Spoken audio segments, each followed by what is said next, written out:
Let's now talk about kinetics. As we studied earlier, in kinetics we are analyzing the forces which are acting on the body and the motion due to these forces. Okay, to understand this better, let us revisit the second law of motion by Newton. What does my second law of motion tell me? My second law of motion tells that if a resultant is not zero on a particle, then the particle moves in the direction of resultant, right? If my resultant is not zero, then my particle moves in the direction of resultant, so in the direction of r, okay, with what? With an acceleration which is proportional to the resultant. Okay, so it moves with an acceleration.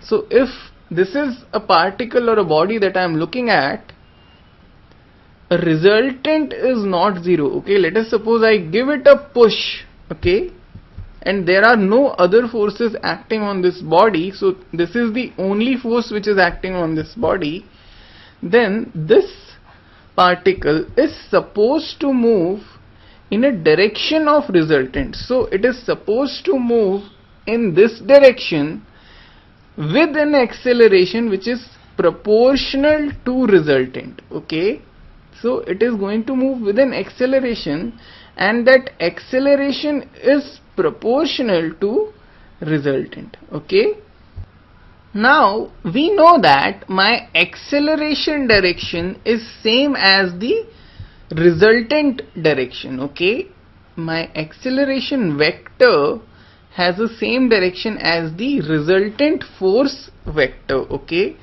therefore I can definitely say that my alpha is a positive scalar. Okay, had my alpha been negative, then my a vector is going to point in this direction, but my Newton's law tells me that a vector points in the same direction as r, therefore alpha is for sure a positive scalar. Okay, now let us say that this r I represent by F, where what is F? F is the resultant force acting on any particle. So I would say F is equal to K into A vector. Okay, now if you consider the fact that if I have a 10 kilogram object and I give it a push of 100 newtons, then the acceleration produced in this object is going to be lesser than if I had a 100 kilogram object, right?